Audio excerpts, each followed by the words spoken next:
Hey guys, tonight we are stepping quietly into the kitchens of the ancient Maya.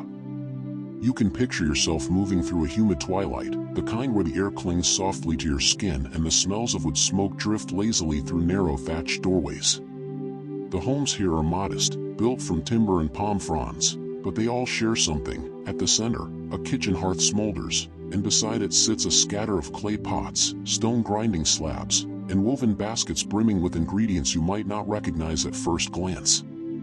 Your senses are greeted by the faint crackle of fire, the earthy fragrance of maize, and the tart sweet aroma of something bubbling just out of sight.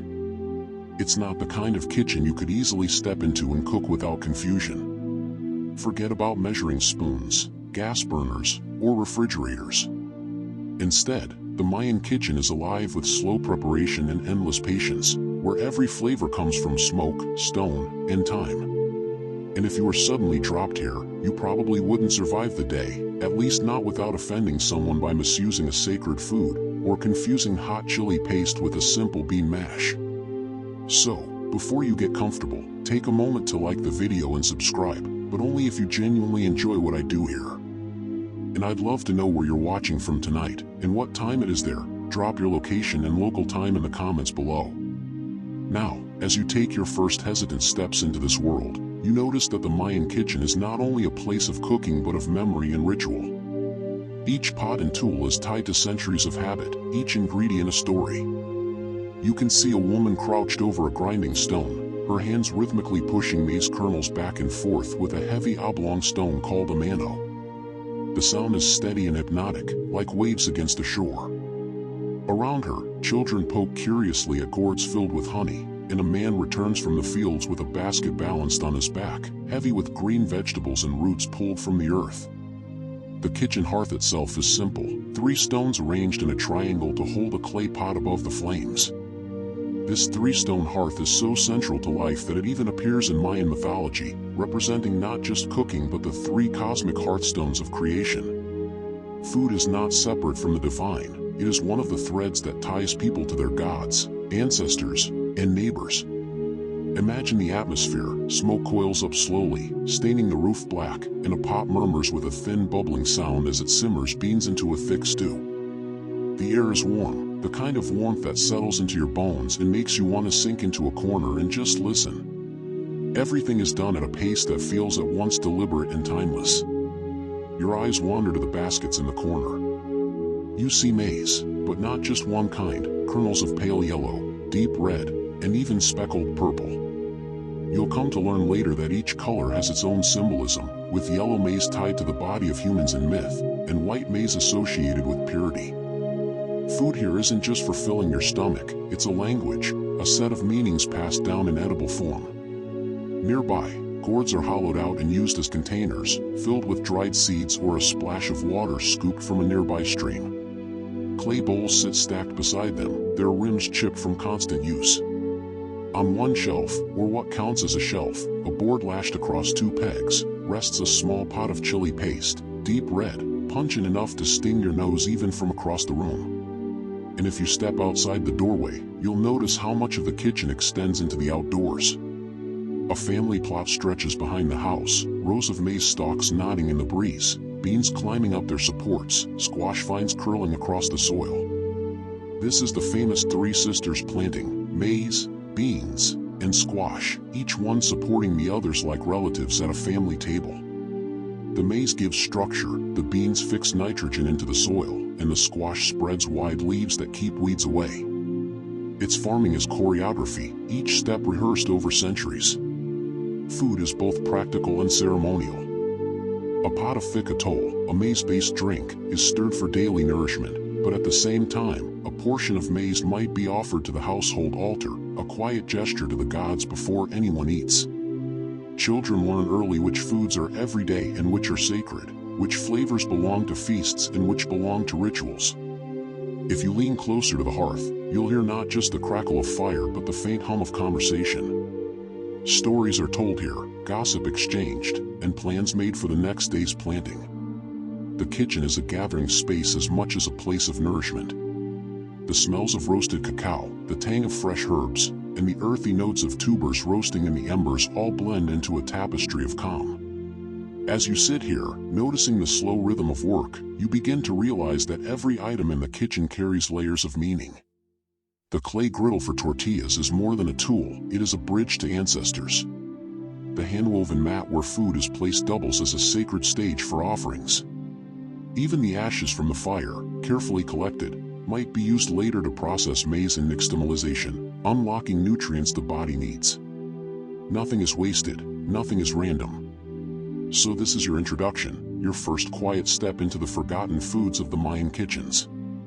Before we plunge into specific ingredients and their long journeys, pause here and listen. The crack of firewood, the scraping of stone on stone, the soft murmur of a family preparing a meal not just for themselves, but for their gods, their ancestors, and their future.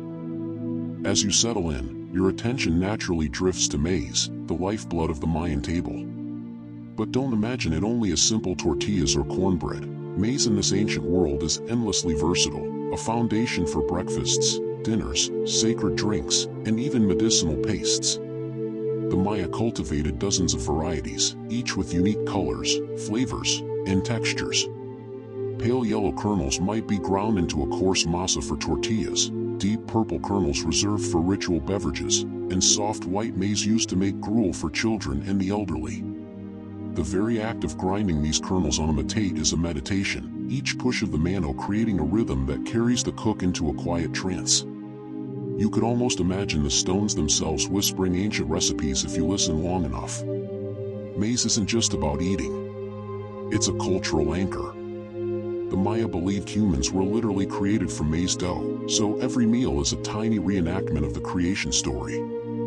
When you stir the thickening masa in your imagined clay bowl, you are not just preparing food, you are participating in a cosmic ritual, however mundane it may feel in the moment.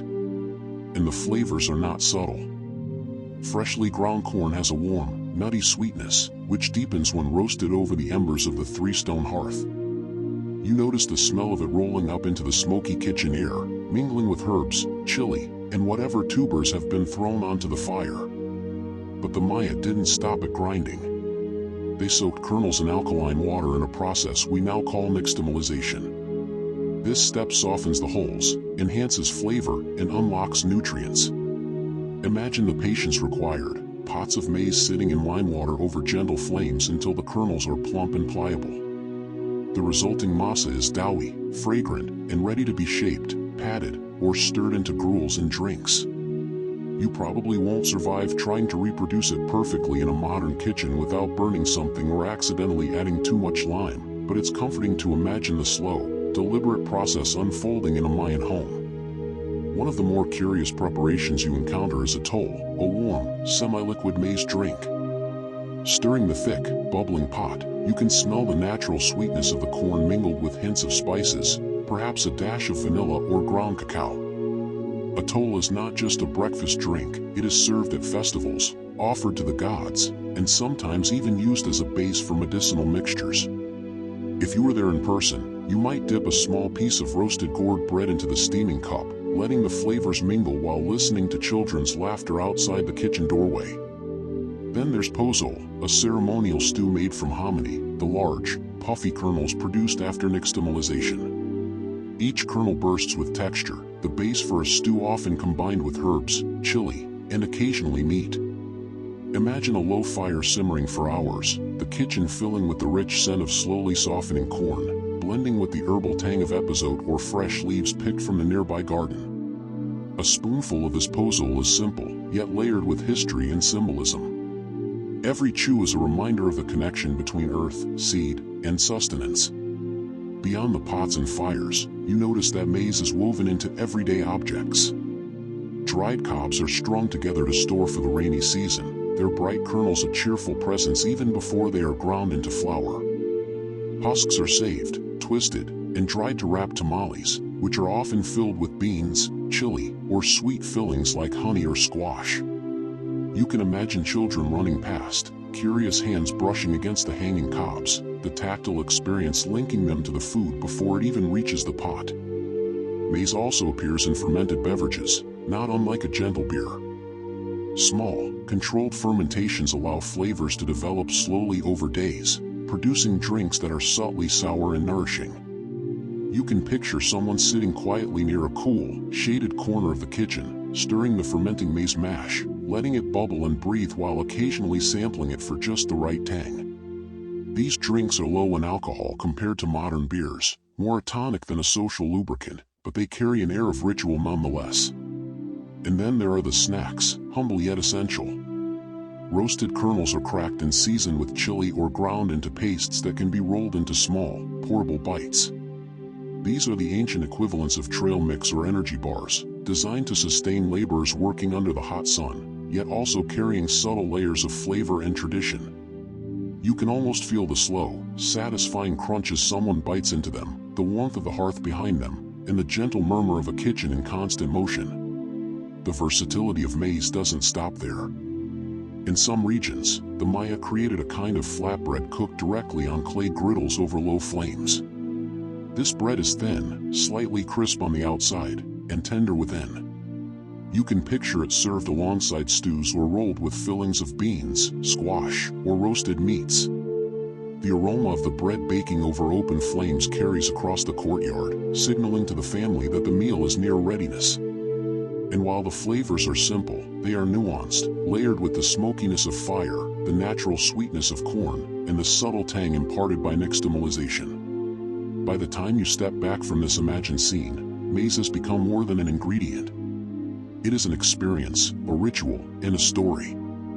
Each kernel carries the echoes of ancient fields, the rhythm of hands grinding stone on stone, the subtle smoke of a hearth, and the reverent care with which every meal is prepared. You can feel the calm, almost hypnotic pace of this work, and the gentle satisfaction of sustenance in its simplest and most meaningful form. This, then, is maize in all its forgotten glory, a daily companion, a ceremonial centerpiece, and the silent witness to centuries of life in the Mayan kitchens. You might not survive a day trying to replicate every step exactly, but you can rest easy knowing that in this slow, deliberate world, every meal is a meditation, every bite a story. Now, your senses drift toward the deep, bittersweet aroma of cacao, long before it became the sugar-laden chocolate bars we recognize today. In the Mayan kitchens, cacao is a luxury and a ritual, a drink of the gods rather than a mere snack. Imagine a small clay pot over a gentle fire, dark brown liquid swirling as it froths under a wooden whisk. You can almost hear the faint hiss as it heats, releasing earthy, nutty, slightly smoky notes into the warm, dense air of the kitchen. Unlike modern chocolate, it is never sweet. Instead, it's spiced with chili, flavored with flowers, or enhanced with maize for body and texture. The preparation is deliberate, almost meditative. Cacao beans are roasted, then ground into a thick paste, often with a molkajit or a grinding stone. Imagine the smooth friction as beans are crushed, releasing oils that glint faintly in the dim firelight. Water is added, sometimes maize or other grains, and the mixture is frothed with a wooden stirrer in a rhythmic motion. The froth is prized, its foam represents care and skill, a sign that the drink is worthy of both gods and guests. You can picture the cook leaning over the pot, eyes half closed, fully absorbed in the task, the air filled with faint steam and the soft, persistent hum of domestic life. Cacao is more than a beverage, it carries social and ceremonial weight.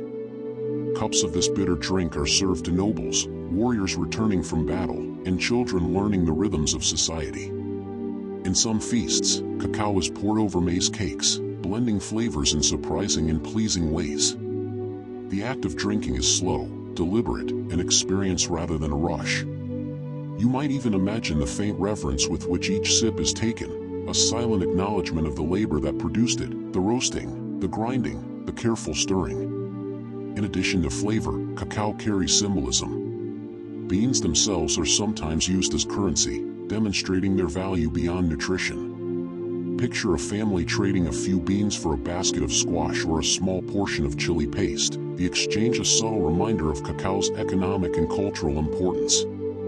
It's not hard to see why the Maya associated cacao with divinity. In this world, something so labor-intensive and revered must be touched by the sacred. The drink also has medicinal uses. Healers might blend it with local herbs to create restorative brews for fatigue or minor ailments. Imagine a small portion poured into a clay cup for someone recovering from fieldwork, the warm liquid fortifying the body while the subtle spiciness revives the senses. It's a quiet ritual, blending nourishment and care, a small moment of luxury in an otherwise laborious day. You notice that cacao is never consumed casually. There is a rhythm to its preparation, a set of unwritten rules. Never stir too quickly, never allow it to boil vigorously, and always serve it with attention to presentation. Even the cups matter, thin, delicate ceramics or carved gourds, chosen to enhance aroma and experience. It's almost a ceremony within the kitchen, a slow, soothing performance that fills the space with aroma and calm. At times, cacao is blended with maize to create a drink called chocolate atoll, combining the staple of everyday life with the sacred bean of feasts. Imagine the deep, earthy tones of maize melding with the bitter, spicy cacao, creating a rich, nourishing beverage. You can see family members passing small cups to each other, savoring each sip slowly, the warmth spreading in hands and stomachs alike. And then there is the use of additional flavorings, vanilla, annatto, allspice, or even petals from local flowers. These subtle touches transform the drink from mere sustenance to a sensory experience. You can almost imagine inhaling the layered scents, the bitter, sweet, spicy, and floral notes blending into a soothing, complex perfume of kitchen life. The act of drinking becomes a meditation, a gentle pause in the day's labors. Cacao is also deeply tied to storytelling. As families gather, sips of the rich, dark liquid are accompanied by tales of ancestors, gods, and heroes. You might picture a grandmother recounting a legend while her hands rest near the frothing pot, the flickering fire casting soft shadows across her features. The drink itself seems to anchor the stories, each cup a vessel for memory, culture, and shared identity. Even in quiet moments, cacao reminds you of the vast network of Mayan life. Beans were grown in distant fields, carefully tended, harvested, and transported. Roasting and grinding were precise tasks, requiring skill and patience. Water and flavorings came from local streams, gardens, and forests. The kitchen, then, is a convergence point, a place where agriculture, craftsmanship, ritual, and daily life meet. You sense the slow pulse of generations, all present in the simple act of stirring and sipping. And you notice the subtle humor, too. Not everything about cacao is solemn.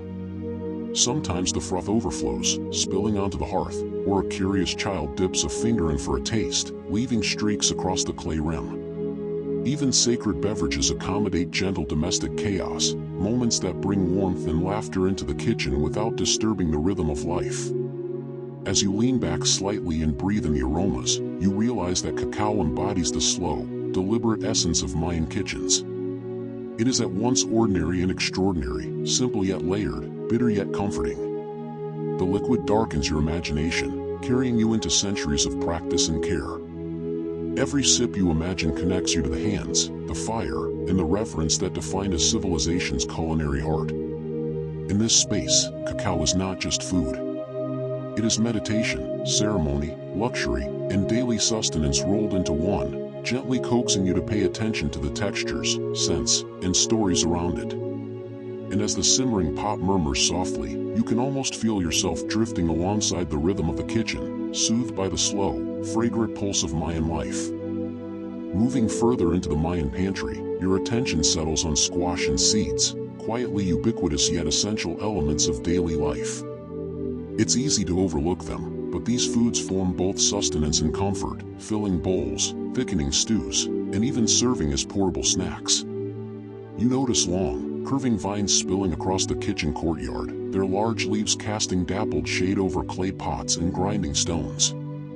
From these vines hang gourds and pumpkins of varying sizes, some intended for cooking, others to be hollowed and used as containers. The scent of their thick flesh mingles with smoke, earth, and herbs, creating a gently sweet, earthy perfume that grounds the kitchen in calm familiarity. Seeds, or pepitas as they are called, appear in almost every preparation. They are hulled, roasted, and sometimes ground into pastes that add both texture and protein to meals. Imagine a small pile of green kernels on a clay slab, hands carefully crushing them with a stone until the aromatic oils release a warm, nutty fragrance. Some of these seeds are stirred into thick stews, others folded into masa dough for tamales. Even the act of roasting them is almost ceremonial, with slow rotation over embers to ensure even browning and a subtle fragrance that signals readiness. Squash itself is prepared in a variety of ways. The flesh can be sliced, roasted directly on the embers, or chopped and boiled into soups and gruels. You can almost feel the soft, yielding texture under your hands as the cook slices through it with a simple stone knife, careful not to crush the delicate fibers. Once cooked, the flesh might be mashed, spiced with chili or herbs, and folded into tortillas or tamales. You might even imagine small wedges roasted and offered as snacks to children, their skins slightly charred for sweetness, the interior soft and comforting. The gourds, once hollowed, are repurposed in ingenious ways. Some serve as cups for atol or cacao drinks, their natural shapes lending themselves to practical use while carrying a rustic charm. Others are dried and carved to hold seeds, herbs, or small amounts of water. You can picture them hung along the walls, their curved shapes catching flickering firelight and creating moving shadows, a quiet decoration born from utility. It's hard not to admire the elegance of such simplicity, where every piece of produce serves multiple roles, blending function, nourishment, and gentle aesthetics. Pepitas deserve a bit more attention because of their versatility. Beyond simple roasting, they are often ground into a paste and used as a thickening agent in stews or sauces. You might imagine the cook patiently grinding kernels into a fine consistency, the aromatic oils releasing a faint, comforting warmth into the air. This paste not only enhances flavor but adds a creamy texture, elevating simple ingredients into subtly layered dishes. Combined with maize or squash, these pastes become the quiet heroes of everyday sustenance, nourishing the body while soothing the senses with familiar textures and tastes. Some squash varieties are sweet, some savory, but all carry a certain quiet magic. They are seasonal markers, reminding the household of the changing cycles of planting and harvest. You might picture a family preparing for the rainy season, carefully storing dried seeds for planting while the flesh is preserved in pits or roasted for near-term meals. Each action carries both utility and an unspoken rhythm, connecting humans to the earth in an intimate, tactile way. Even the act of slicing through thick flesh and scraping out seeds becomes a ritual of awareness, grounding you in the present, teaching patience, and creating satisfaction in slow, careful labor. In addition to daily sustenance, squash and seeds have ceremonial applications. Certain dishes are reserved for festivals, offerings, or sacred rituals. Imagine a special tamale filled with spiced squash, its surface marked by intricate impressions from a carved wooden paddle, laid carefully at an altar alongside a small cup of cacao. Even in these solemn contexts, the foods maintain their gentle flavors, nothing shocking or harsh, only rich, soft, and comforting. The rituals underscore the idea that the kitchen is a bridge between life, sustenance, and the sacred, where even the most mundane ingredients carry layers of significance. Seeds are also used in snacks, sometimes combined with chili, salt, or honey for small treats. Picture a basket of pepitas, lightly roasted, sprinkled with fine ash or powdered herbs. Children might nibble them between chores, enjoying the subtle crunch and the warm, nutty taste. Even without ceremony, these snacks embody care and attention, the simple joy of flavor elevated by slow preparation and thoughtful seasoning. Every bite carries a quiet pleasure, a meditation in texture, taste, and patience. Squash flowers, too, find their way into the kitchen. Their delicate petals are sometimes chopped into stews or used as garnishes, lending subtle color and sweetness.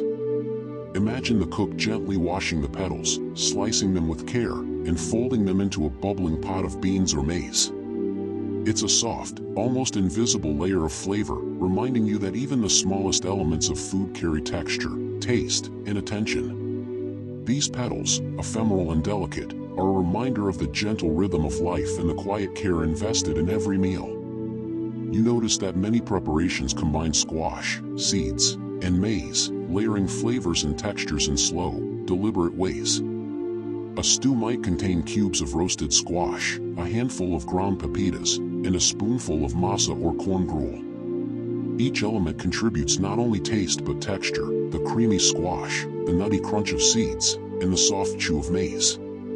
The balance is subtle, never aggressive, designed to nurture rather than overwhelm. You can almost feel the gentle satisfaction of eating such a meal, each spoonful a meditation on taste, aroma, and history. Even the act of storing squash and seeds carries care. Dried seeds are kept in woven baskets, gourds are dried in the sun, and roasted pepitas are stored for months. Every action is mindful, measured, slow. You can picture the gentle routine of moving ingredients from the field to the kitchen, preparing them for immediate consumption or preservation. Nothing is wasted, nothing rushed, and the quiet attention to detail creates a soothing rhythm that envelopes the household. Finally, you notice the unspoken humor and domestic warmth surrounding these ingredients. A child sneaks a few seeds from a basket, their tiny fingers brushing the woven fibers. A gourd rolls off the table with a soft thump, eliciting a laugh from the cook. The squash vine creeps into the courtyard, stubbornly curling around pots and stones. Even in this slow, deliberate kitchen, life finds small moments of amusement, gentle chaos that softens the day and adds texture to everyday routines. Squash and seeds, in all their quiet ubiquity, embody the gentle pulse of the Mayan kitchen. They sustain, they delight, they carry layers of symbolism and practicality. Every slice, every roasted kernel, every folded tamale is a meditation on patience, taste, and care. And as the sun dips lower and the smoke curls lazily toward the ceiling, you feel the subtle comfort of these ancient flavors, quietly anchoring you to a world where food, ritual, and slow living are inseparable. Moving gently forward, let's meet the Mayan source of sweetness, honey from stingless bees. Unlike the aggressive honeybees most of us are familiar with today, these tiny, gentle creatures produce a subtle, delicate sweetness that becomes a cornerstone of daily life and ritual. Imagine a small wooden hive, tucked into a shaded corner of a courtyard, its entrance barely visible beneath leaves. The beekeeper, often a woman in the family, approaches carefully, aware that these bees are sensitive but not particularly dangerous.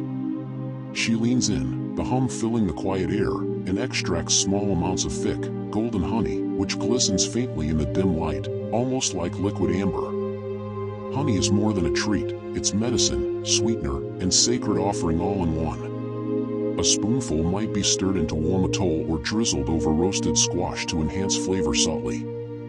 The aroma is earthy yet floral, a gentle counterpoint to the smoky warmth of the hearth.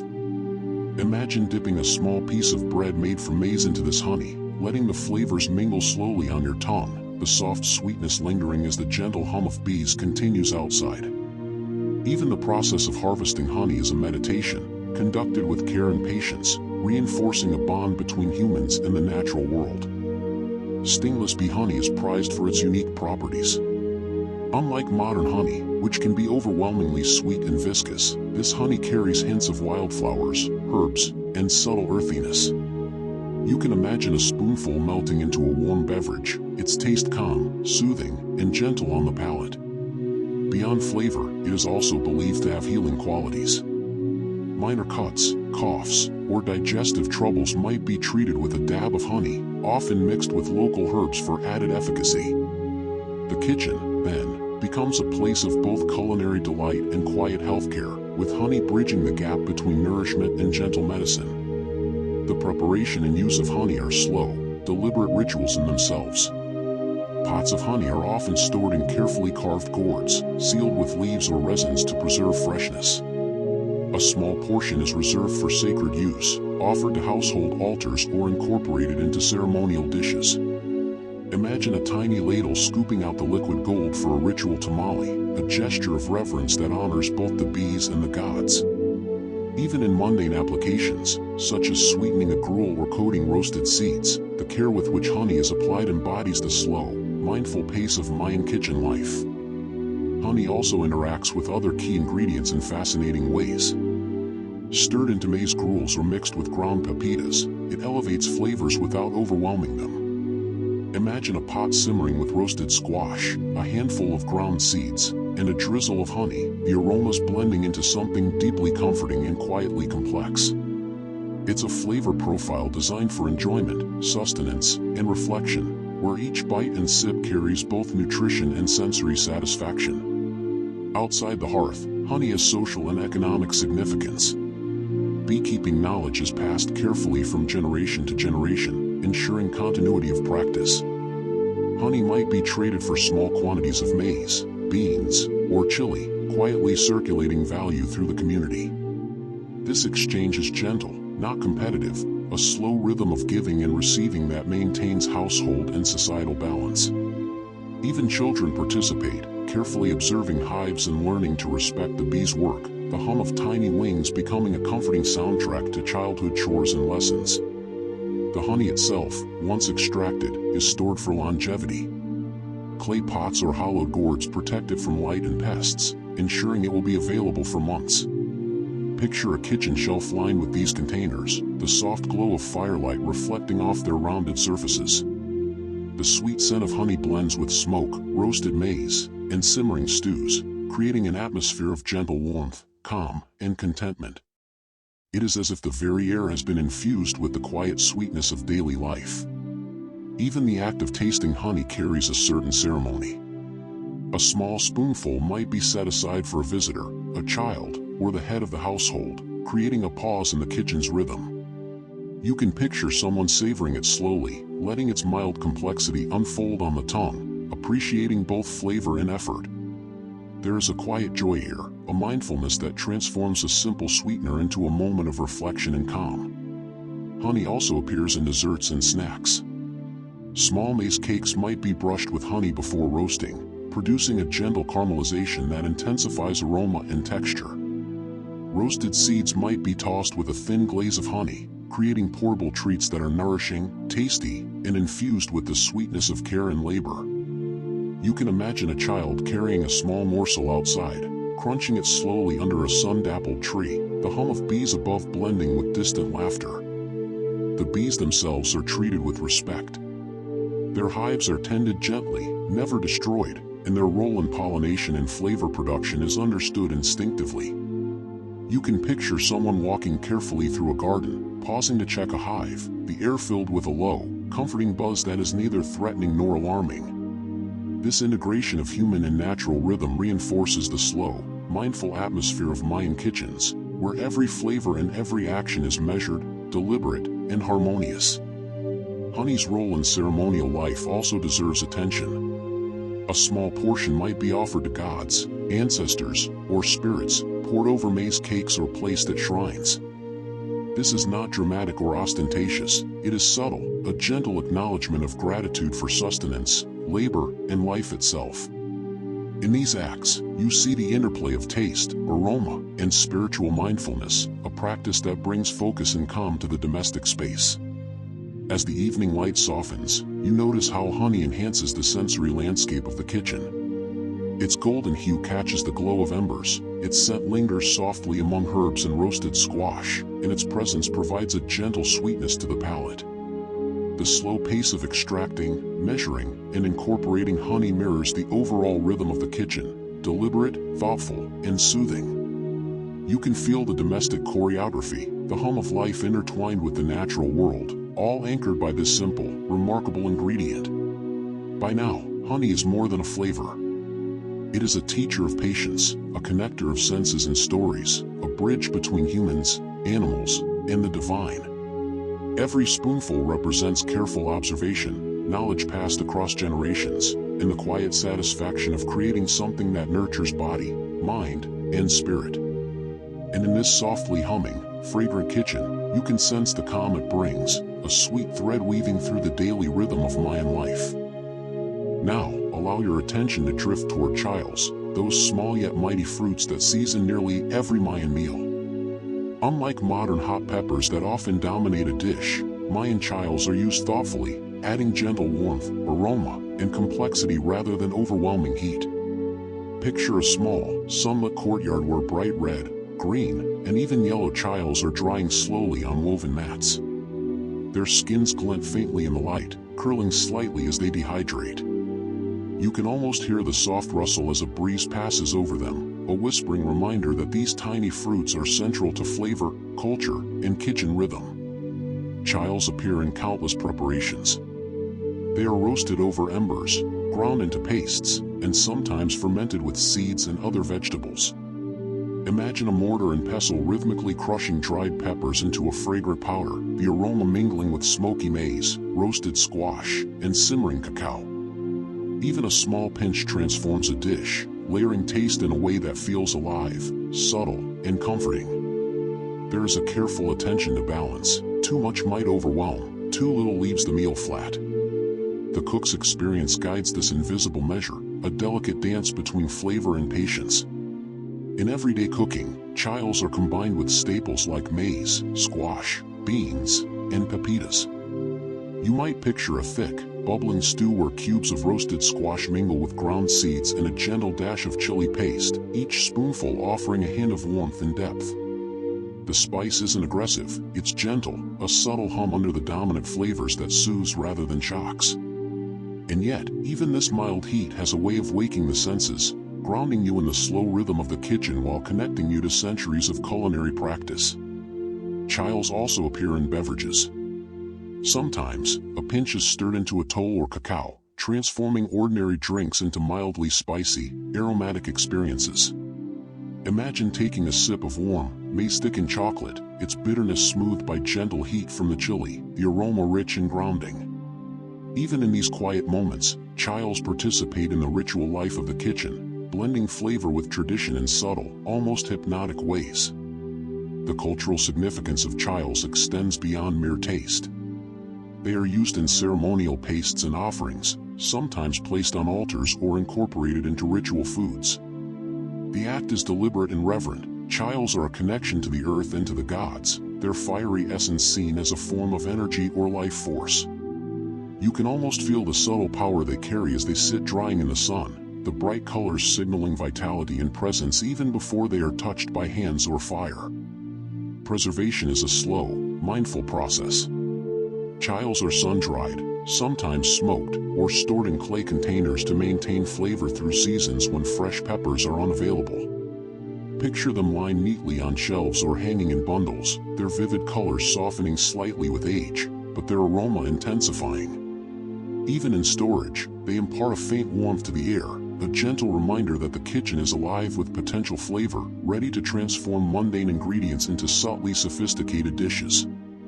Some chiles are used raw, sliced finely to top tamales or add texture to stews.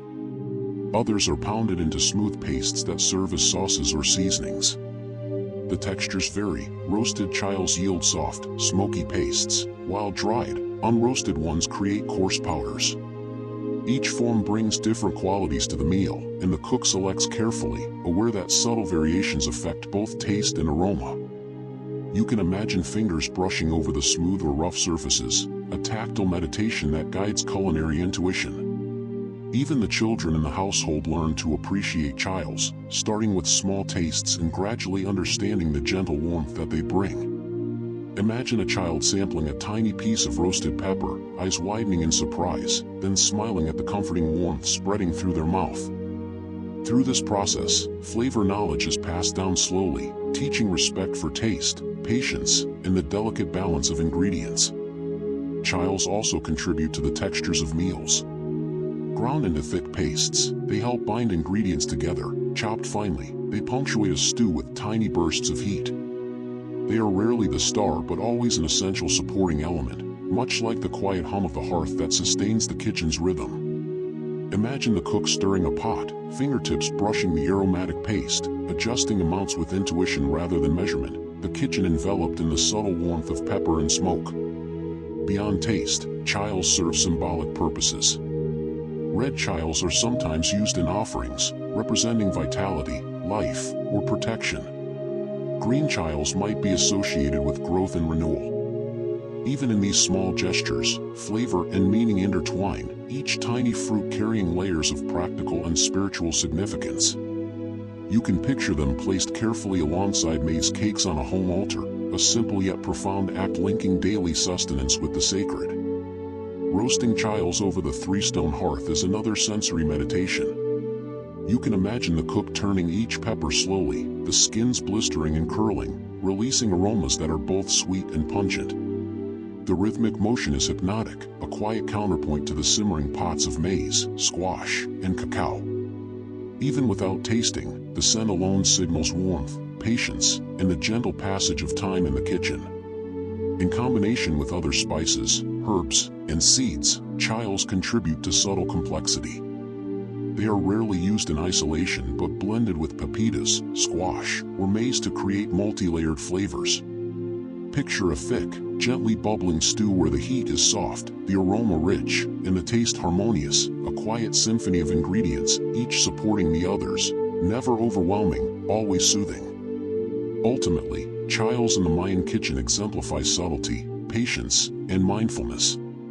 They enhance flavor, aroma, and texture, but always with a gentle hand. Their presence is a soft hum, a comforting warmth, a sensory reminder that even small elements can anchor rhythm, ritual, and nourishment. And as you imagine the glowing hearth, the softly rustling vines, and the gentle hands preparing meals, you can feel the quiet, sustaining pulse that chiles add to the slow, hypnotic world of the Mayan kitchen. Now, let us linger on the humble yet indispensable beans of the Mayan diet, a food that quietly sustains without fanfare.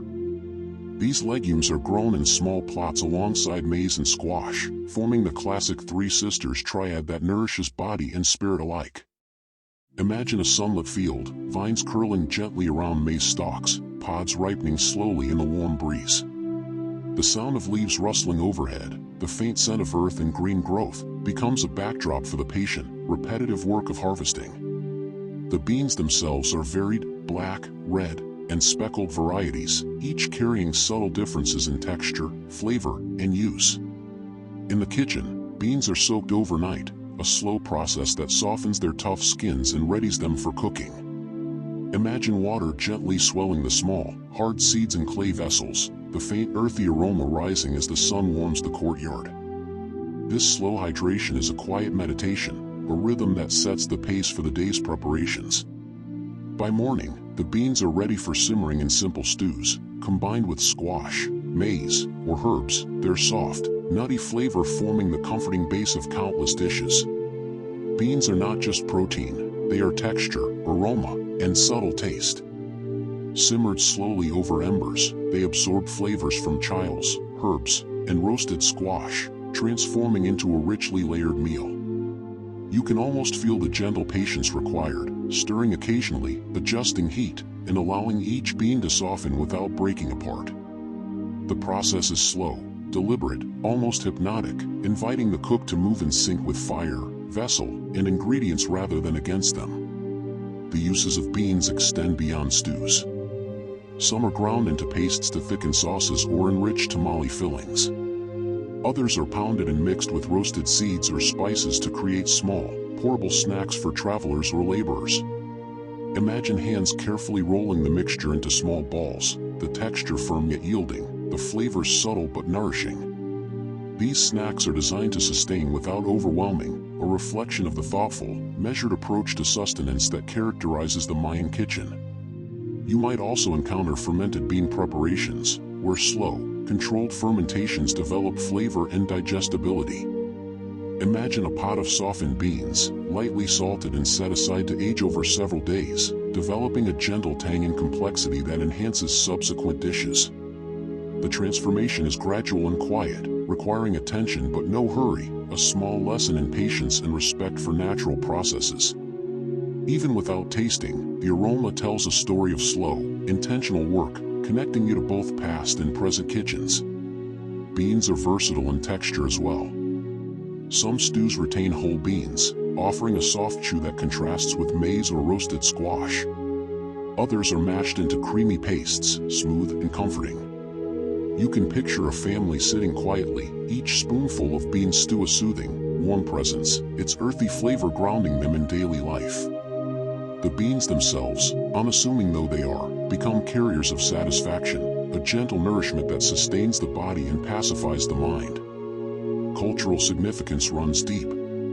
Beans appear in ceremonial dishes, sometimes combined with maize and ritual tamales or offered on altars. They are symbols of fertility, growth, and continuity, quietly honoring the cycles of planting and harvest.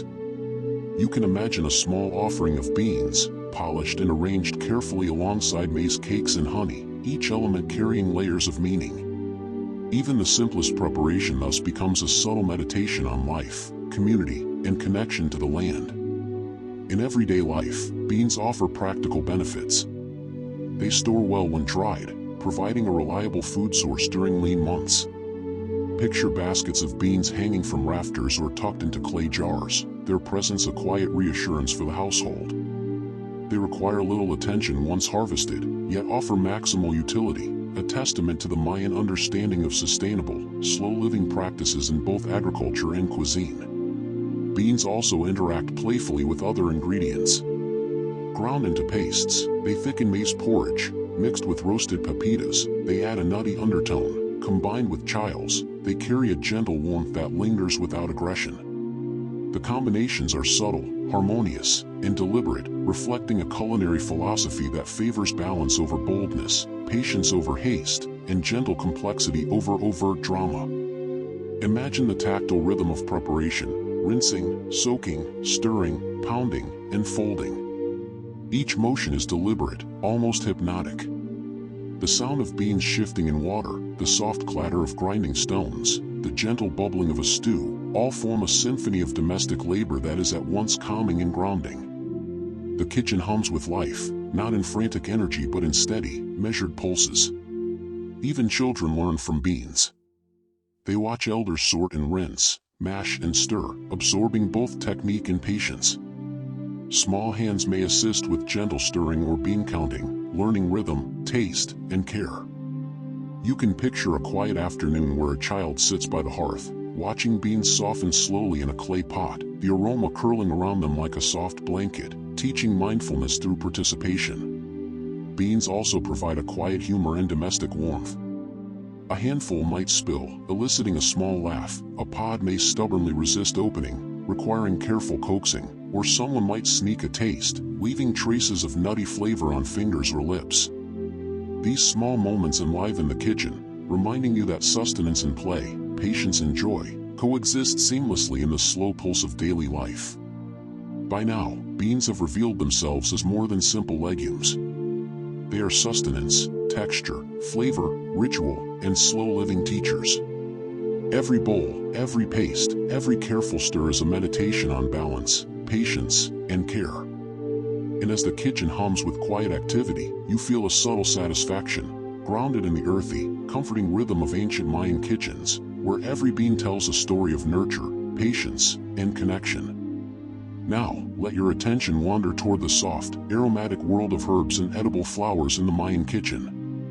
Unlike the bold, sometimes overpowering flavors we associate with modern culinary experiments, these plants are integrated gently, contributing subtle fragrances, soft colors, and nuanced tastes that enhance meals without dominating them. Imagine stepping into a small garden just beyond the hearth, where the sun warms rows of delicate herbs, cilantro, epazote, oregano, and even small flowering plants. The breeze carries their scents into the kitchen, a faint but continuous perfume that mingles with the smoke from the hearth and the earthy aroma of maize and beans. Herbs are both garnish and ingredient, often finely chopped or bruised to release their subtle oils. Imagine the cook picking a few sprigs of epazote, its slightly pungent fragrance weaving into a simmering bean stew, elevating flavors in a manner so gentle it almost feels meditative. Each herb has its season and place in the meal. Some are added during cooking, others sprinkled at the end for aroma, taste, and aesthetic appeal. You can sense the quiet attention paid to timing and proportion, every gesture deliberate yet relaxed. Edible flowers are another quiet delight. Marigolds, nasturtiums, and squash blossoms appear occasionally in tamales, stews, and ceremonial dishes. Their petals add color, delicate flavor, and a touch of whimsy to the otherwise earthy palette of maize, squash, and beans. Picture the cook carefully washing petals in a small clay basin, then gently folding them into a bubbling pot. The petals' subtle aroma mingles with the more robust scents of the hearth, creating a layered sensory experience that is calming, gentle, and visually pleasing. Herbs also serve medicinal purposes, reflecting the Mayan philosophy that food nourishes both body and spirit. Cilantro might be added to aid digestion, epazote for its calming effect on the stomach, marigold petals for minor inflammations. Imagine a healer quietly blending herbs with roasted squash or beans, creating dishes that are simultaneously nourishing and restorative. Every addition is thoughtful, a soft, deliberate way of tending to both immediate hunger and longer-term wellness. The kitchen workflow for herbs and flowers is slow and deliberate. Picking, washing, chopping, and adding them to dishes takes time, inviting mindfulness at each step. You can picture hands moving rhythmically, fingers separating petals, stems, and leaves, the knife or grinding stone gliding with gentle precision. The soft rustle of leaves and the faint snap of herbs echo subtly against the hearth's crackle, creating a quiet symphony of domestic labor. Some herbs are dried for storage, their fragrance mellowing over time yet remaining present. Imagine small bundles tied with thin fibers, hung in shaded corners, their muted green and golden hues reflecting the gentle sunlight. Even in their dormant state, these herbs contribute to the atmosphere, a constant reminder of seasons, growth, and the continuity of care in the kitchen. Herbs and flowers also enhance ceremonial preparations. Certain flowers might be added to ritual tamales, their subtle flavor and bright colors symbolizing life, fertility, or remembrance. Imagine the cook delicately placing petals atop maize cakes before placing them at a small altar. The gesture is soft, almost imperceptible, yet carries deep cultural resonance, connecting daily nourishment to spiritual observance. In terms of flavor, herbs balance and round out meals. Cilantro's bright notes contrast with earthy squash and beans, oregano provides gentle depth, and flowers add faint sweetness or floral hints. Picture a thick stew of roasted squash, ground seeds, and beans, its aroma enriched by chopped herbs and soft petals. The resulting dish is harmonious, soothing, and complex without ever being aggressive, a slow, meditative experience for both palate and mind. Children are often taught early to recognize these flavors.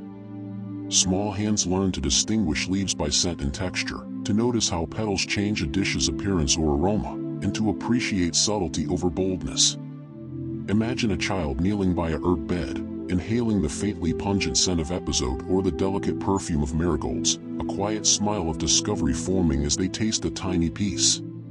These moments cultivate patience, curiosity, and attentiveness to the natural world. Even in daily practice, there is gentle humor. A stray petal might float into the fire, a breeze could scatter herbs across the hearth, or a child might pop a leaf into their mouth, grimacing at its unexpected flavor. These small, unscripted events add warmth and humanity to the slow rhythm of kitchen life, a reminder that careful attention and playful interaction coexist seamlessly. The tactile engagement with herbs is also quietly satisfying. Crushing leaves releases aromatic oils, rubbing petals between fingers enhances scent, sprinkling finely chopped herbs onto a dish becomes a ritual of precision and mindfulness. The kitchen, in these moments, becomes a sensory playground where sight, smell, touch, and taste converge, gently grounding the cook and observers alike in a mindful rhythm. Finally, herbs and edible flowers embody the Mayan philosophy of culinary balance. They are neither overpowering nor decorative only, they enhance, soothe, and subtly transform every dish they touch. You can sense their presence as a quiet thread weaving through maize, squash, beans, and cacao, an invisible yet essential melody of flavor, aroma, and calm. In this way, herbs and flowers, like every other ingredient in the Mayan kitchen, create a slow, immersive experience, a gentle, multi-sensory meditation on taste, texture, and care. Next, let's glide into the comforting, quietly essential world of maize beverages, particularly atoll and cacao drinks, which form the liquid backbone of Mayan culinary life. Imagine the kitchen filled with the soft hiss of warm water meeting ground maize, a gentle steam curling into the air above clay pots. Atoll is thick, slightly sweet, and subtly nutty, designed to be sipped slowly rather than gulped down. It's more than a drink, it's a ritual, a medium for relaxation, reflection, and subtle social bonding within the household.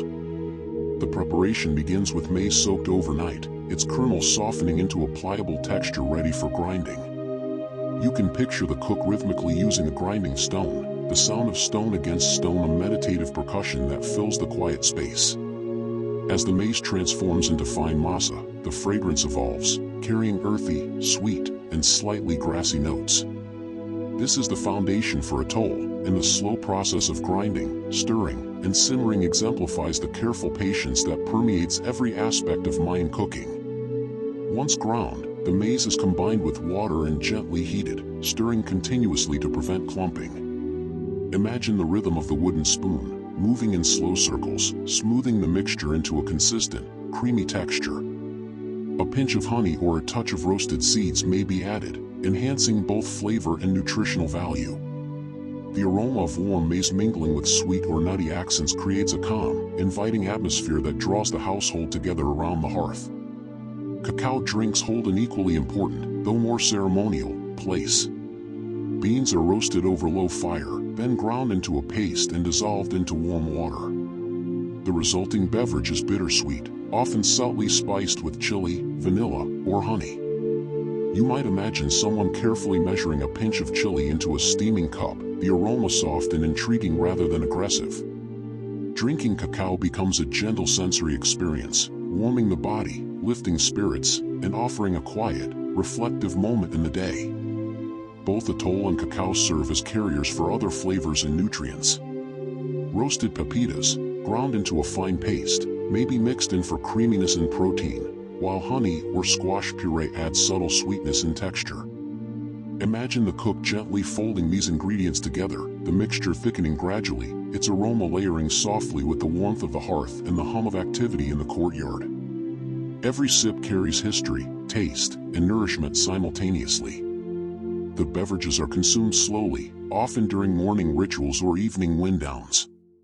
Picture a family seated on mats or low benches, cups warming their hands as steam rises and mingles with the faint scent of herbs and smoke.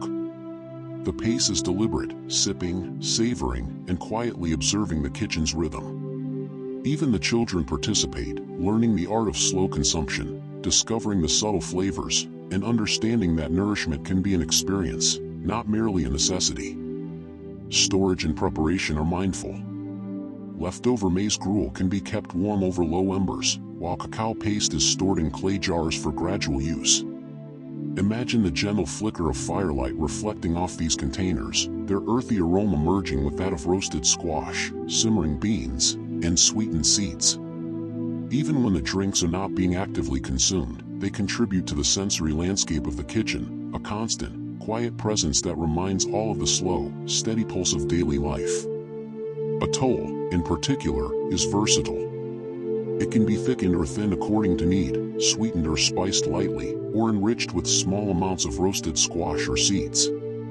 Each preparation is tuned to circumstance, season, and preference. You can picture hands carefully adjusting the consistency, stirring and tasting, a quiet dialogue between cook and ingredients that embodies attentiveness, care, and subtle creativity. Cacao, too, has ceremonial significance. It appears in offerings, ritual drinks, and special meals. Imagine a small cup of cacao, carefully prepared, set before an altar adorned with maize cakes, honey, and edible flowers. The act is deliberate and meditative. It honors the gods, the ancestors, and the continuity of life. Even when consumed by household members, the cacao is treated with reverence, sipped slowly, appreciated for its flavor, warmth, and symbolism. The sensory experience of preparing and drinking these beverages is profound. The tactile rhythm of stirring, the aroma of maize and roasted beans, the visual warmth of steaming clay vessels, all work together to create calm, a gentle lull in the day's pace.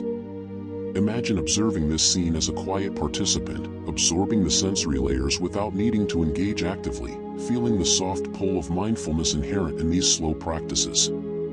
Children, again, learn through observation and participation. They watch grinding stones, stirring motions, and the careful folding of additional ingredients. They inhale aromas, taste in moderation, and gradually internalize the gentle principles of flavor, patience, and attention. It's a slow education, one that nourishes senses and character alike, grounding them in both culture and domestic ritual. The drinks also foster small social bonds. A neighbor might be invited to share a cup, a brief conversation taking place as warmth radiates from the beverage. These moments are soft and intimate, devoid of rush or urgency, reinforcing community, connection, and calm. You can almost hear the quiet murmur of voices mingling with the gentle bubbling of pots, creating a layered auditory comfort that mirrors the layered flavors in the cups. Ultimately, these maize-based beverages exemplify the Mayan approach to slow, mindful sustenance. They nourish body, soothe senses, and cultivate awareness of time, texture, and taste. Each sip, each stir, each aroma released into the kitchen air is a gentle meditation, a reminder that even the simplest ingredients can anchor comfort, patience, and reflective presence. And in the soft glow of the hearth, you feel enveloped by warmth, aroma, and the quiet pulse of an ancient culinary rhythm. Next, we turn our gaze to the often overlooked world of wild greens and foraged plants, which quietly supplemented the Mayan kitchen with variety, nutrition, and subtle flavors. Unlike the cultivated staples of maize, beans, and squash, these greens were gathered from surrounding forests, riverbanks, and fields. Imagine walking through dappled sunlight, the soft rustle of leaves underfoot, and the earthy aroma of damp soil as hands reach for tender shoots, vines, and leafy plants. Each plant is recognized by texture, taste, and subtle cues in leaf shape or flower, a knowledge passed down with care and precision. Once collected, wild greens are washed gently in clay basins, the water carrying away earth and tiny insects. You can picture hands carefully separating stems from leaves, selecting tender portions while discarding tougher bits. Some greens are boiled briefly in water, their texture softening while retaining subtle flavors. Others are added raw to tamales or salads, bringing brightness, color, and a whisper of forest aroma to the meal. The process is deliberate, slow, and contemplative, inviting a connection between the gatherer and the land. These foraged plants are not mere seasoning or decoration. They offer nutrients, flavor, and texture in a balanced, gentle way. Picture a thick maize porridge stirred with tender wild greens, the earthy, slightly bitter notes balancing the sweetness of honey or roasted squash. Even a small pinch added to stews or sauces can transform flavor subtly, offering a quiet sophistication that contrasts with the simpler base ingredients. The palate is invited to notice nuance rather than crave intensity.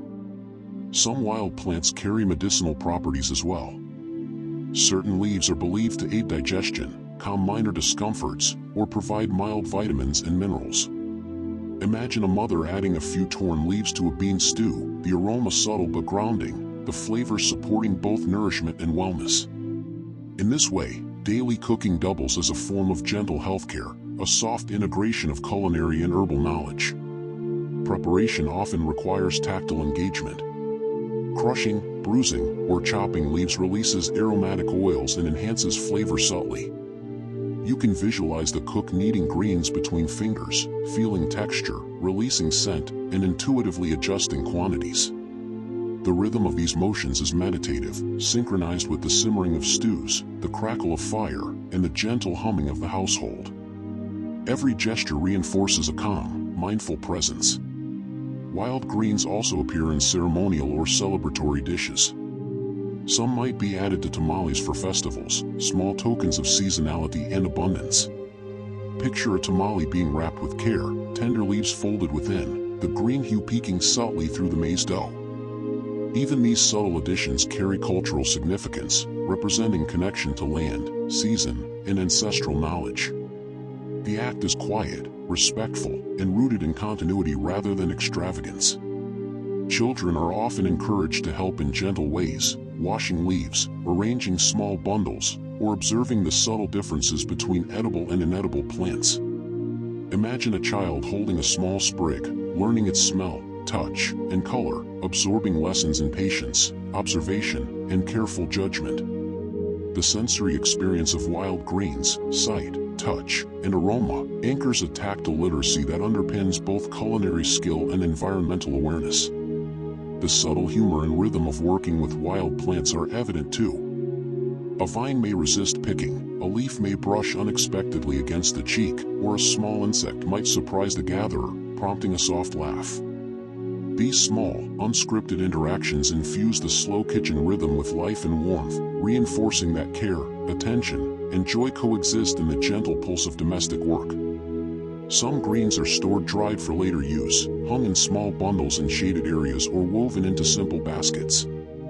Their flavor softens but remains present, a gentle reminder of the seasons and the foresight required in planning meals.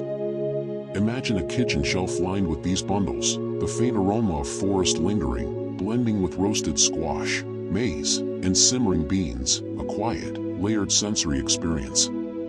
Combining wild greens with other staples enhances balance. The earthy flavor of greens complements roasted squash, the soft nuttiness of pepitas, and the gentle sweetness of honey. Picture a stew thick with beans and maize, tender leaves folded in, the flavors harmonizing without sharp contrast. Each ingredient supports the other, the meal achieving subtle complexity that soothes both palate and mind. Even the act of folding greens into tamales or stews is quietly rhythmic. Fingers trace soft leaves, measure portions, and layer flavors with intuitive care. The process invites mindfulness, noticing color, texture, scent, and proportion, all while moving in synchrony with fire, pot, and ambient sounds. The kitchen becomes a sensory meditation, anchored by the tactile, aromatic presence of these foraged treasures. Wild greens, though humble, carry deep cultural knowledge. They demonstrate understanding of local ecology, seasonality, and subtle flavor. They teach patience and observation, grounding cooks and observers in a slow, deliberate engagement with both food and land. You can sense their quiet authority in the kitchen, the subtle whisper that guides preparation, seasoning, and timing. Finally, wild greens exemplify the Mayan principle of gentle complexity. They are rarely dominant but always essential, supporting flavor, nutrition, and ritual. They invite awareness, reflection, and calm through every step of preparation and consumption. In combination with maize, beans, squash, seeds, honey, chiles, and herbs, they form a slow, meditative culinary tapestry, a multi-sensory experience that nourishes body, mind, and spirit. Now, let's settle into the world of roasted seeds, or pepitas, a quietly essential element of Mayan kitchens that provide both texture and subtle richness. Imagine small clay bowls filled with pale green seeds, their smooth surfaces glinting softly in the firelight. Roasting transforms them from raw, slightly bland kernels into fragrant, nutty treasures, their aroma faint but deeply comforting. You can picture hands gently stirring seeds in a shallow clay pan over embers, the occasional soft pop breaking the steady rhythm, each motion deliberate and slow, as if in quiet meditation. Pepitas appear in countless forms. Whole, they may be sprinkled atop tamales, maize cakes, or stews, adding subtle crunch and gentle earthiness. Ground into pastes, they thicken sauces or bind tamale fillings, their soft, nutty flavor blending harmoniously with maize, squash, and beans.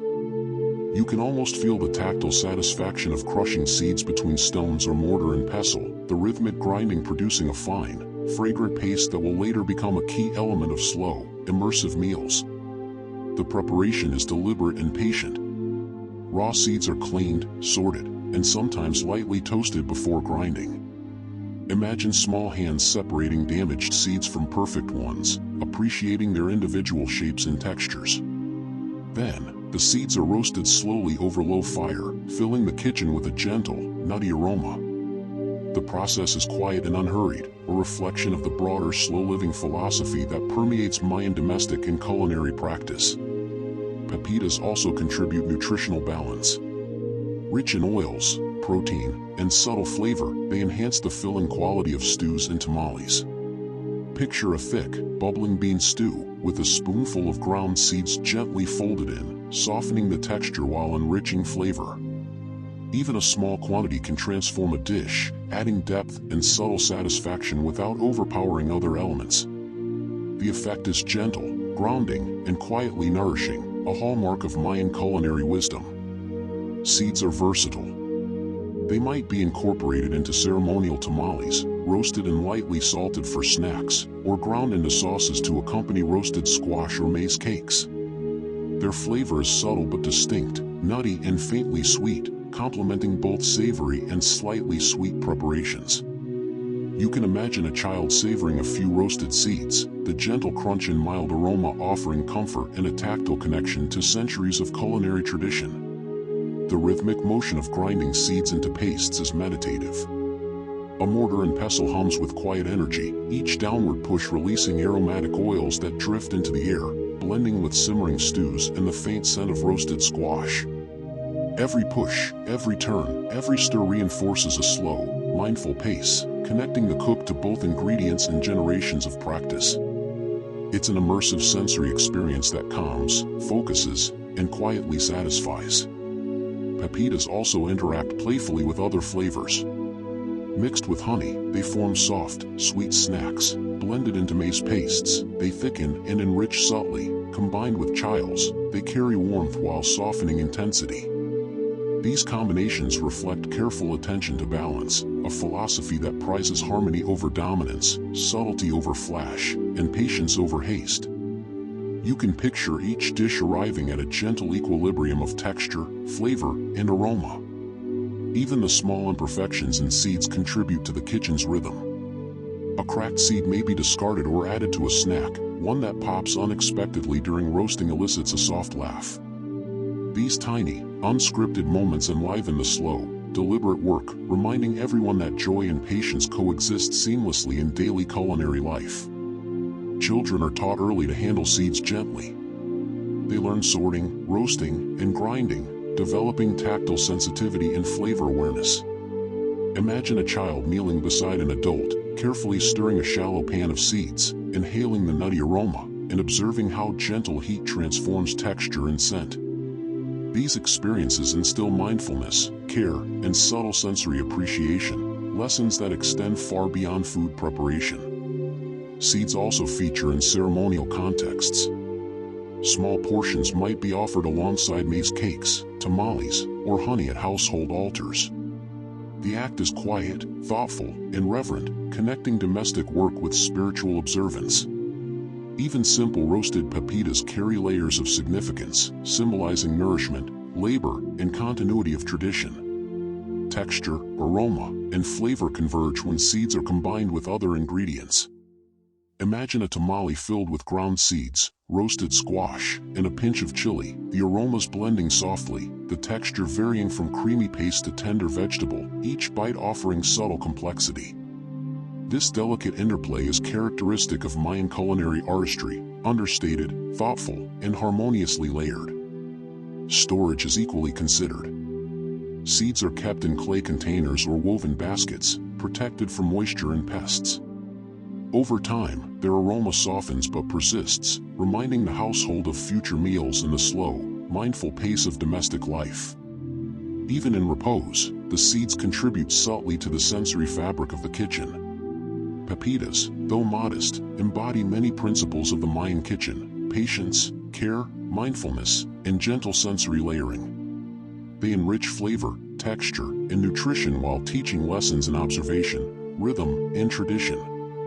In the soft glow of a hearth, with beans simmering and maize beverages steaming, seeds quietly anchor the kitchen's meditative pulse, a subtle, comforting presence that harmonizes with every other ingredient and every motion of hands at work. Now, let's settle into the comforting and slightly whimsical world of sweeteners in the Mayan kitchen, a realm dominated by honey, unrefined cane syrup, and occasionally the subtle sweetness of certain fruits.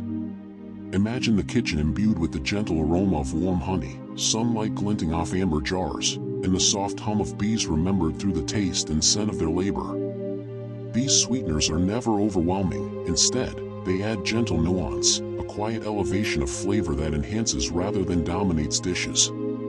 Honey, the most revered of these sweeteners, is collected from wild bees and stored carefully in small clay vessels. You can picture hands pouring golden streams into bowls, the viscosity catching the light, each drop a concentrated gift of the forest. Honey is used sparingly in beverages like atol or cacao, brushed lightly over tamales, or combined with roasted seeds to create soft, subtly sweet snacks. The aroma alone is soothing, mingling with the earthy scents of maize and roasted squash to create a gentle, multi-layered sensory environment. Cane syrup, extracted from local sugar cane, adds another dimension of sweetness. Picture a small pot of dark, amber liquid simmering gently over the hearth, releasing a faintly caramelized fragrance that mingles with chiles, herbs, and maize. Unlike refined sugar, the syrup carries complex flavors, notes of earth, wood, and faint smokiness from the extraction and boiling process. Its use is deliberate, measured, and complementary, demonstrating the Mayan attention to balance and subtlety in flavor. Fruits, while not primary sweeteners, contribute occasional bursts of gentle sweetness. Papaya, sapote, guava, and other local varieties may be mashed or lightly roasted, then added to stews, beverages, or tamales. You can imagine the soft, warm scent of roasted papaya rising from a clay pot, the gentle sweetness melding with maize and beans, providing depth and harmony rather than dominating the palate. Sweeteners are incorporated thoughtfully into every preparation. A spoonful of honey might be swirled into thick maize porridge, a dash of cane syrup folded into a bean stew, or a few mashed fruits layered into tamale dough. The act is careful and meditative, small gestures that transform simple ingredients into subtly complex dishes. You can almost sense the slow rhythm of the cook's hand, the tactile engagement with each ingredient, and the quiet joy of creating balance and flavor. Children learn early to appreciate sweetness in moderation. Imagine a small child dipping a finger into honey, tasting its gentle warmth and richness, then observing how a few drops elevate the flavor of a simple maize cake or roasted squash. These early experiences teach restraint, attention, and appreciation for subtle flavors, reinforcing the broader philosophy of measured indulgence in the Mayan kitchen. Sweeteners also carry ceremonial significance. Honey, for instance, is sometimes used in offerings to deities or ancestors, a symbol of prosperity, life, and continuity. Picture a small dish of honey placed beside maize cakes and flowers on an altar, its amber glow reflecting candlelight, the scent softly mingling with incense or herbs. The act is quiet, intentional, and layered with meaning, linking daily nourishment with spiritual practice. Even the texture of sweeteners contributes to the culinary experience. Honey adds smoothness, cane syrup contributes viscosity, and fruit pastes provide gentle pulpiness. When folded into other ingredients, ground seeds, maize dough, or stews, they subtly modify texture, making each bite a nuanced sensory experience. You can picture the careful folding and mixing, each motion deliberate, creating a harmony of flavor and mouthfeel that is both gentle and satisfying. The aroma of sweeteners in the kitchen also provides comfort. Imagine the faint, lingering scent of honey drifting through the air, merging with roasting squash, simmering beans, and the soft warmth of maize beverages. It is calming, grounding, and almost hypnotic, a quiet anchor for both cook and household members.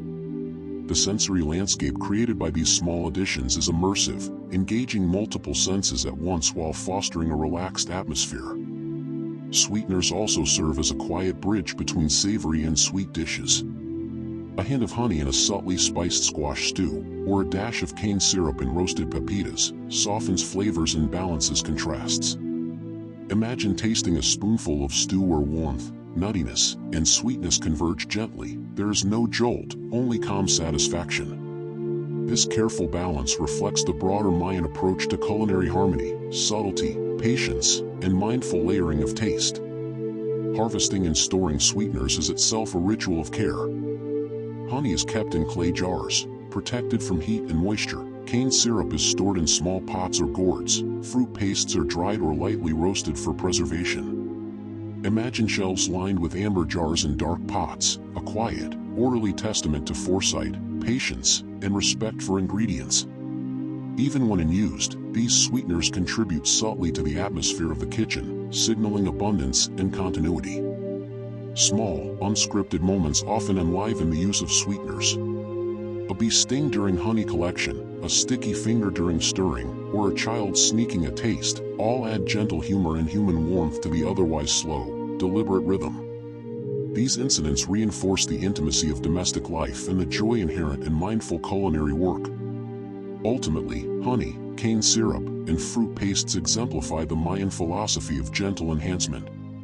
They nourish, soothe, and elevate subtly, without dominating. Each spoonful, drizzle, or swirl is a meditation on taste, texture, and aroma, harmonizing with maize, beans, squash, seeds, chiles, and herbs. In the quiet kitchen, their presence weaves a comforting, sensory-rich tapestry that calms, grounds, and delights. Now, we turn our attention to the quiet yet indispensable role of chiles in the Mayan kitchen, used sparingly to infuse warmth, depth, and subtle complexity into otherwise gentle flavors.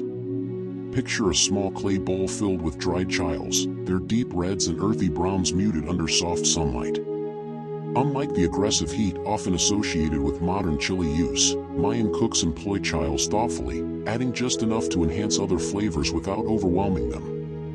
The aroma alone, smoky, earthy, faintly piquant, intertwines with maize, beans, roasted squash, and ground seeds, forming a layered and soothing sensory environment. Preparation begins with sorting and lightly roasting the chiles over embers, softening them while releasing aromatic oils. You can imagine hands gently turning them in a clay pan, the faint crackle of heat punctuating the otherwise steady rhythm of the kitchen. The roasting process is slow and deliberate, coaxing out flavor while preserving integrity. Some chiles are then ground into pastes or powders, others are added whole to stews, infusing dishes gradually as they simmer. Each method exemplifies a measured approach, where patience is essential and subtlety reigns. Chiles interact with other ingredients in interesting, gentle ways. A small amount folded into a bean and squash stew adds warmth without aggression. Blended with roasted pepitas, they provide depth and complexity. Paired with honey or roasted fruits, they create soft, nuanced contrasts. Imagine a thick maize porridge dotted with tiny flakes of chili, the spice warming the tongue slowly, harmonizing with the natural sweetness of maize and the subtle nuttiness of seeds. Each combination is carefully calibrated, reflecting a mindful balance of flavor, aroma, and texture. Chiles are also incorporated in sauces, which serve as both flavor enhancers and visual complements. Ground into smooth pastes and simmered with roasted seeds or herbs, these sauces are gently layered over tamales, roasted squash, or maize cakes. You can picture the cook folding sauce into a dish with slow, deliberate movements, watching the subtle color deepen and the aroma evolve. The resulting flavor is harmonious rather than jarring, a quiet testament to the sophistication of Mayan culinary technique. Even children are introduced to chiles with care. Small amounts are used for tasting lessons, teaching them to recognize subtle warmth and aromatic complexity rather than shock or burn. Imagine a child hesitantly trying a tiny flake, eyes widening, then smiling as the warmth integrates softly into the flavor of a bean or maize dish. These early lessons instill appreciation for subtlety, patience, and the layered interplay of ingredients. Chiles also feature in ceremonial contexts. Certain dishes may include specific types of chiles, not for heat but for symbolism, color, or aromatic significance. Picture a small offering of tamales or maize cakes adorned with a light dusting of chili powder, arranged carefully alongside flowers and honey. The gesture is deliberate, quiet, and layered with meaning, linking domestic culinary practice to broader cultural and spiritual rhythms. The tactile and sensory experience of chiles in the kitchen is equally immersive. Crushing dried chiles between stones or in a mortar releases oils that perfume the air, blending gently with smoke, herbs, and simmering foods. Stirring them into stews or pastes becomes a rhythmic, meditative motion, each fold in turn attentive to the balance of heat, texture, and aroma. You can feel the subtle warmth on fingertips, smell it drifting into the air, and sense the layered anticipation it brings to the final dish. Chiles, while small and unassuming, also contribute to kitchen rhythm and humor.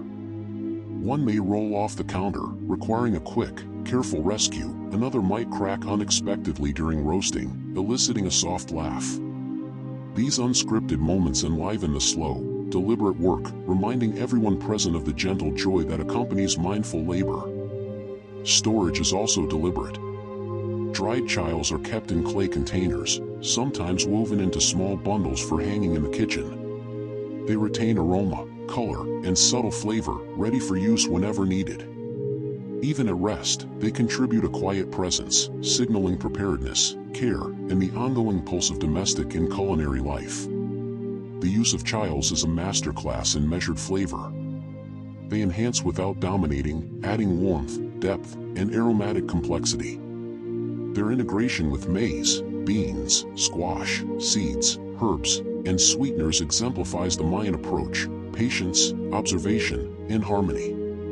Each dish benefits subtly, creating layers of sensory experience that calm, ground, and delight. In the quiet glow of the hearth, chiles release their essence slowly, mingling with the aromas of roasted squash, simmering beans, and maize beverages. They remind us that even the smallest ingredients, when used thoughtfully, contribute to a slow, immersive, and meditative culinary rhythm, an artistry of taste, texture, and aroma that soothes both body and mind. Now, let's meander into the delicate, almost whispering world of ceremonial and seasonal dishes, those meals that appear only at specific times of year or for particular observances. These are not everyday preparations but are quietly significant, their flavors, colors, and aromas carefully orchestrated to align with ritual, seasonality, and communal experience. Picture a small courtyard in early morning light, the soft chatter of family members, and clay pots gently steaming over low embers, each filled with a combination of maize, squash, beans, seeds, herbs, and occasional sweeteners, arranged with deliberate care. Ceremonial dishes often incorporate subtle combinations of ingredients not typically combined in daily fare. Roasted seeds may mingle with sweetened maize dough, edible flowers fold gently into tamales, and tiny amounts of carefully ground chiles are added to heighten aromatic complexity. Each element is chosen for taste, visual appeal, and symbolic resonance. Imagine a tamale wrapped with colorful leaves and petals, the aroma faint but layered, the colors soft and inviting, signaling abundance, life, and reverence. Seasonality plays a vital role in these dishes. Ingredients reflect the agricultural calendar: new maize, freshly harvested squash, recently collected herbs, and ripe fruits. Imagine the excitement of bringing in the first ears of maize, the kernels glistening in sunlight, their scent softly sweet and earthy. These ingredients are treated with mindfulness, incorporated into dishes that honor both the bounty of the season and the subtle rhythms of the household. Preparation is deliberate and slow. Each step, grinding, roasting, folding, steaming, is executed with attention to detail. You can picture hands working rhythmically, eyes attentive to texture, aroma, and color, the soft murmur of conversation blending with the crackle of fire and the gentle hiss of steam. Even small gestures, like folding leaves or sprinkling petals, are performed with reverence, creating an immersive, sensory-rich environment. Children often participate in ceremonial preparations, learning the rhythms and meanings of these dishes. They may help wash leaves, sort seeds, or arrange flowers, all under careful guidance.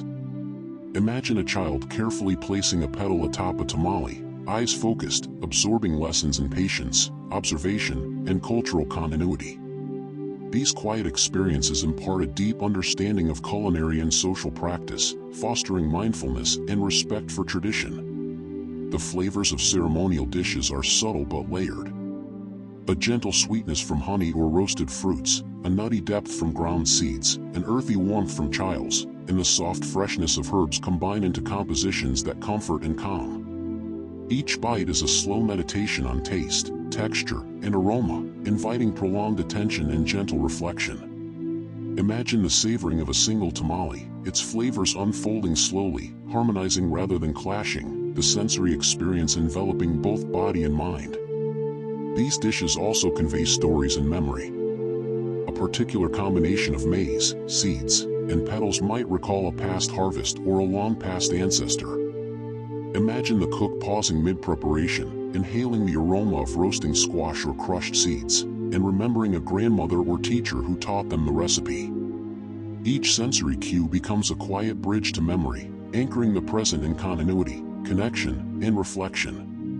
Even the small, unscripted moments add gentle charm. A petal might drift onto the ground and be retrieved with care, a seed may pop softly in the roasting pan, children might giggle at an unexpected aroma.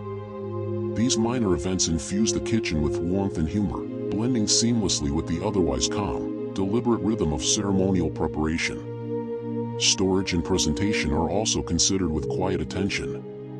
Ceremonial foods may be kept covered in woven baskets, clay vessels, or wrapped in fresh leaves, preserving aroma, moisture, and integrity. Imagine a row of tamales, each adorned with petals or lightly sprinkled with ground seeds, resting gently in baskets until the moment of serving. Even in waiting, these dishes contribute to the sensory richness of the household, their presence signaling anticipation, care, and respect. The visual and olfactory qualities of ceremonial dishes are as important as taste. Colors are soft but intentional: the green of herbs, the gold of maize, the amber of honey, the muted reds and oranges of petals and chiles. These subtle contrasts create a visual harmony that mirrors the gentle layering of flavor and texture. You can picture the cook stepping back to observe, adjusting small details with calm precision, ensuring that every dish is as beautiful as it is soothing. Ceremonial dishes also foster connection. Family members gather, each person attentive to the preparation, the aromas, and the textures. Conversations are soft, laughter gentle, movements deliberate. Imagine everyone seated around a low table, sipping maize beverages, nibbling on roasted seeds, and savoring slow, layered bites of tamales, all while sharing stories and quiet reflections. These meals cultivate mindfulness, presence, and intimacy. Finally, ceremonial and seasonal dishes encapsulate the Mayan philosophy of food as a holistic experience. They combine nutrition, flavor, aroma, texture, color, symbolism, and social cohesion in gentle harmony. Each preparation, each gesture, each bite is a meditation, a slow unfolding of sensory and cultural richness. In the quiet glow of hearth and courtyard, these meals invite you to breathe, observe, taste, and reflect, immersing yourself fully in the rhythms of Mayan life. Finally, we arrive at the intricate world of kitchen tools and vessels, those humble objects that quietly shape the rhythm, texture, and flavor of every meal. Picture a soft, early morning light spilling into the Mayan kitchen, illuminating clay pots, grinding stones, wooden spoons, and woven baskets, each positioned carefully, ready for daily use. These tools are not merely functional, they are extensions of the cook's hands, mediators between raw ingredients and finished dishes, each contributing subtly to the sensory and temporal experience of the kitchen. Grinding stones, or metates, are central to Mayan culinary practice. Imagine placing dried maize kernels onto the stone, the rhythmic, almost hypnotic motion of grinding releasing faintly sweet, earthy aromas. The coarse surface transforms kernels into masa, a process requiring patience, attention, and physical awareness. Each downward push of the stone presses flavor and texture into the maize, and the repeated motion establishes a meditative rhythm, a gentle pulse that structures both time and effort. Clay pots are equally essential. Thick-walled and often darkened from repeated use over embers, they hold and regulate heat with a quiet precision. Picture a simmering stew, its aroma gradually rising into the kitchen air, the gentle bubbling a soft soundtrack to domestic life. The clay distributes warmth slowly and evenly, preventing sudden scorching while allowing flavors to melt gradually. It is a silent yet indispensable participant in the orchestration of taste and texture. Wooden utensils, spoons, spatulas, and stirring sticks allow delicate, precise interaction with ingredients. Imagine folding roasted seeds into maize dough or stirring a cacao beverage, the wood absorbing heat and releasing it evenly, while the cook maintains gentle control over motion and pressure. Each tool fosters mindfulness, as the tactile connection between hand, wood, and food creates a subtle awareness of rhythm, temperature, and texture. Woven baskets and leaf wrappings serve both storage and preparation roles. They hold maize, seeds, and roasted vegetables, providing airflow and protection while subtly infusing items with faint earthy scents. Picture tamales wrapped in large leaves and arranged in baskets, the aroma of maize, squash, and herbs mingling gently, the visual patterns of green folds and natural textures adding aesthetic pleasure. These objects embody practicality and sensory layering simultaneously. Mortars and pestles extend the principle of tactile engagement. Grinding seeds, chiles, and herbs releases aromatic oils slowly, infusing the kitchen with nuanced fragrance. You can almost feel the vibration of stone against stone or pestle against bowl, the soft resistance of ingredients, and the subtle shift from coarse fragments to smooth paste. The rhythm of grinding creates a meditative cadence, grounding the cook in both body and mind. Even small imperfections in tools become part of the kitchen's character. A worn groove in a metate, a slightly chipped pot, or a handle smoothed by generations of hands all carry stories, history, and quiet familiarity. Picture the cook selecting a well-used spoon over a new one, appreciating its balance, weight, and tactile memory. These details foster a connection between maker, tools, and food, reinforcing continuity and presence in everyday life. Tools also shape social and educational experiences. Children learn the weight, rhythm, and texture of each instrument gradually. Imagine a small hand grasping a pestle for the first time, guided by an elder's patient instruction, learning pressure, pace, and patience. This engagement is slow, immersive, and deeply sensorial, building both skill and an appreciation for the deliberate, attentive approach the kitchen embodies. The ambient soundscape of the kitchen is largely defined by these tools. The soft tap of a stone against seeds, the gentle scrape of a wooden spoon against clay, the rustle of leaves and woven baskets, all combine into a gentle auditory rhythm. Imagine sitting quietly in the kitchen, letting these sounds layer with the faint crackle of embers and the occasional pop of roasting seeds. The auditory experience mirrors the textures, flavors, and warmth of the space, reinforcing calm and attentiveness. Cleaning and maintenance are deliberate rituals as well. Stones are scrubbed to remove residue, wooden utensils wiped and dried, clay pots rinsed and aired. Even these seemingly mundane acts require slow attention and mindfulness. Picture the cook pausing to inspect each item, appreciating its form, function, and history, a quiet reflection embedded in routine tasks. Ultimately, Mayan kitchen tools are extensions of the slow, thoughtful culinary philosophy that governs preparation, flavor, and experience. They shape every action, every aroma, every texture, and every sensory nuance, quietly orchestrating the rhythm of meals in the presence of cooks, children, and households alike. Each tool embodies patience, mindfulness, and a gentle intimacy between hands, ingredients, and fire.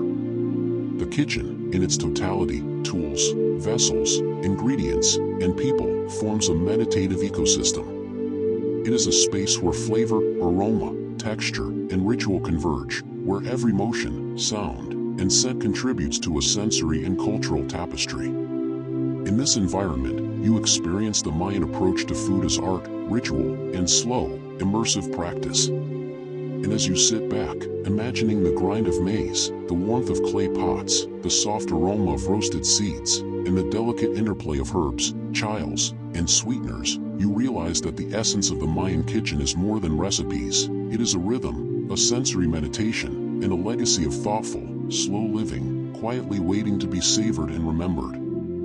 Word count, 1062.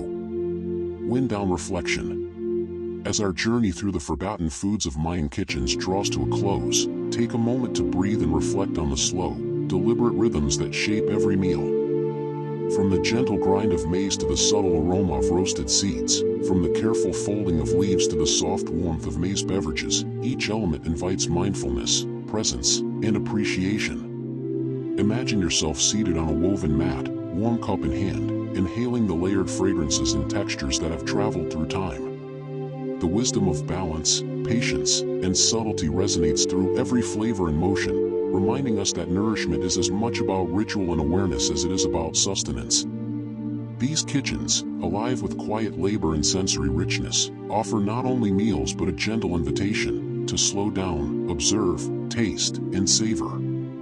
Even as the day ends, the memory of aroma, texture, and warmth lingers softly, carrying with it a sense of calm, cultural continuity, and quiet joy that you can carry into dreams.